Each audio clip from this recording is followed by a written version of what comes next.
Nesse dia, há exatos 222 anos atrás, observado por 40 séculos de história, Napoleão conquistava o Egito após vencer a Batalha das Pirâmides. Olá, eu sou o Kleber, professor geógrafo formado pela USP e tão fã de Napoleão que eu dei o nome dele para um dos meus gatos. Em 21 de julho de 1798, o exército francês liderado por Napoleão Bonaparte, ainda então um jovem general, conquistava sua primeira vitória no Oriente, naquilo que nós chamamos de Campanha do Egito. E tratando-se de uma campanha militar no Egito, nada mais clichê do que o local da batalha ter ocorrido justamente naquilo que é o maior cartão postal desse país, as Pirâmides de Gizé.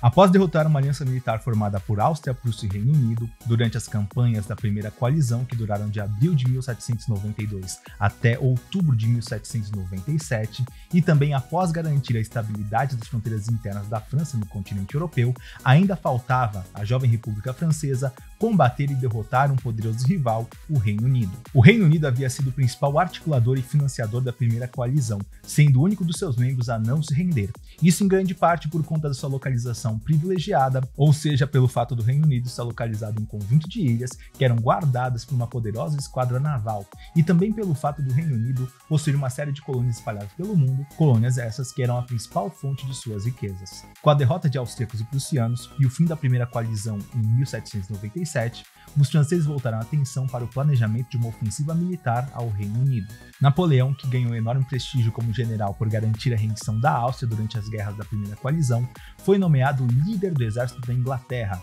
que seria responsável por iniciar a invasão das Ilhas Britânicas. Porém, a dificuldade de ocupar as Ilhas Britânicas devido ao controle inglês dos mares e também a perspectiva de que uma invasão ao Reino Unido seria catastrófica em número de vidas e também de um custo militar elevadíssimo, levaram o general francês, em 1798, a dissuadir o governo de levar em frente a ocupação. Ao invés disso, Napoleão Bonaparte propôs um plano alternativo: invadir o Egito. O objetivo da campanha seria o de garantir à França superioridade marítima no mar Mediterrâneo, privando os ingleses de pontos de apoio estratégicos importantes em uma das suas principais rotas comerciais com as Índias, além também de garantir à França uma base de apoio importante para expulsar os ingleses do Sudeste Asiático. Por trás disso, havia também o próprio ego de Napoleão, que visualizava na conquista do Egito uma possibilidade de realizar uma propaganda da sua própria imagem como a de um líder conquistador, unificador de culturas, assim como foi Alexandre o Grande. Também havia o interesse do governo francês de enviar o jovem e ambicioso general para bem longe de Paris,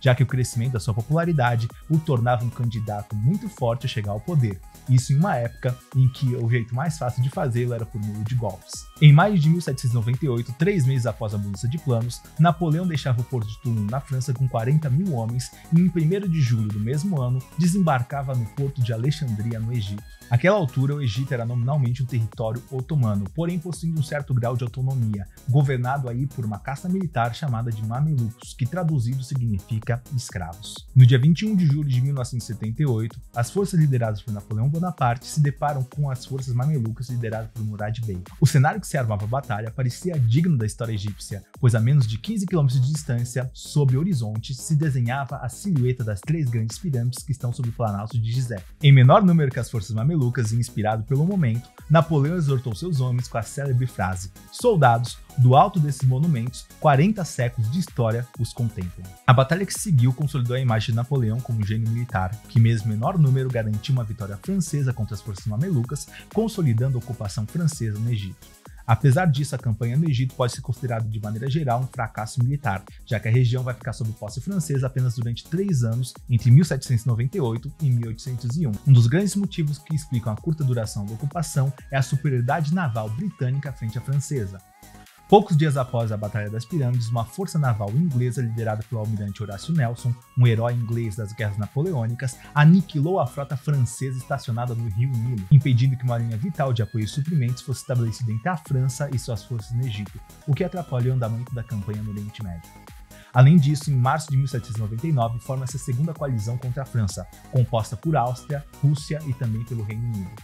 Napoleão, preocupado que a distância dos acontecimentos na Europa pudesse afastá-los do círculo de poder e também do centro dos acontecimentos, abandona suas tropas no Egito em outubro de 1799 e retorna para a França. O prestígio da conquista no Oriente e também a lembrança das vitórias obtidas por Napoleão durante a Guerra da Primeira Coalizão abriram caminho para o golpe de 9 de novembro de 1799, que você deve conhecer na escola como o Golpe dos 18 Brumários. Esses acontecimentos transformariam ainda o jovem general Napoleão em primeiro cônsul da França e posteriormente abririam caminho para ele se transformar em imperador dos franceses, mas isso é um assunto para um próximo vídeo. Outra consequência, essa mais duradoura que a própria ocupação francesa no Egito, foi a evolução do conhecimento científico. Junto das forças militares que embarcaram para o Egito, Napoleão incluiu mais de 150 cientistas estudiosos que formavam a famosa Comissão das Ciências e das Artes. Seja por suas convicções iluministas ou como forma de amenizar a crítica à missão imperialista da campanha, a decisão de Napoleão de incluir cientistas na expedição se demonstrou como um dos seus maiores acertos. Os trabalhos dessa comissão deram origem ao Description de l'Égypte, uma série de publicações que tratavam da história e da geografia do Egito Antigo